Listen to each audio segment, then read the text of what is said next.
Dan ingatlah ketika dikatakan kepada mereka Bani Israel, diamlah di negeri ini, Baitul Maqdis, dan makanlah dari hasil buminya, di mana saja kamu kehendaki. Dan katakanlah, bebaskanlah kami dari dosa kami, dan masukilah pintu gerbangnya sambil membungkuk. Niscaya kami ampuni kesalahan-kesalahanmu. Kelak akan kami tambah pahala kepada orang-orang yang berbuat baik. Maka orang-orang yang zalim di antara mereka mengganti perkataan itu dengan perkataan yang tidak dikatakan kepada mereka. Maka kami timpakan kepada mereka azab dari langit disebabkan kezaliman mereka. Dan tanyakanlah kepada Bani Israel tentang negeri yang terletak di dekat laut ketika mereka melanggar aturan pada hari Sabat, yaitu ketika datang kepada mereka ikan-ikan yang berada di sekitar mereka, terapung-apung di permukaan air. Padahal pada hari-hari yang bukan Sabat, ikan-ikan itu tidak datang kepada mereka.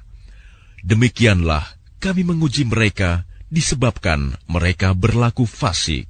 Dan ingatlah ketika suatu umat di antara mereka berkata, mengapa kamu menasihati kaum yang akan dibinasakan atau diazab Allah dengan azab yang sangat keras? Mereka menjawab, agar kami mempunyai alasan lepas tanggung jawab kepada Tuhanmu, dan agar mereka bertakwa. Maka setelah mereka melupakan apa yang diperingatkan kepada mereka, kami selamatkan orang-orang yang melarang orang berbuat jahat, dan kami timpakan kepada orang-orang yang zalim siksaan yang keras, disebabkan mereka selalu berbuat fasik. Maka setelah mereka bersikap sombong terhadap segala apa yang dilarang, kami katakan kepada mereka, jadilah kamu kera yang hina. Dan ingatlah ketika Tuhanmu memberitahukan bahwa sungguh Dia akan mengirim orang-orang yang akan menimpakan azab yang seburuk-buruknya kepada mereka, orang Yahudi, sampai hari kiamat. Sesungguhnya Tuhanmu sangat cepat siksanya, dan sesungguhnya Dia Maha Pengampun, Maha Penyayang. Dan kami pecahkan mereka di dunia ini menjadi beberapa golongan. Di antaranya ada orang-orang yang saleh, dan ada yang tidak demikian. Dan kami uji mereka dengan nikmat yang baik-baik, dan bencana yang buruk-buruk, agar mereka kembali kepada kebenaran.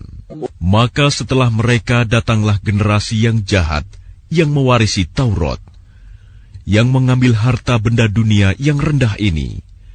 Lalu mereka berkata, kami akan diberi ampun.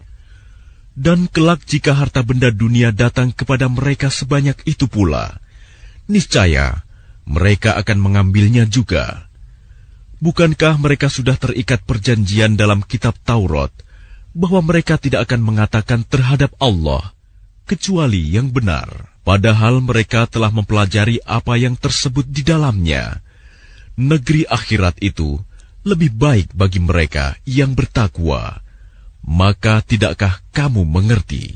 Dan orang-orang yang berpegang teguh pada kitab Taurat serta melaksanakan sholat akan diberi pahala. Sungguh, kami tidak akan menghilangkan pahala orang-orang saleh.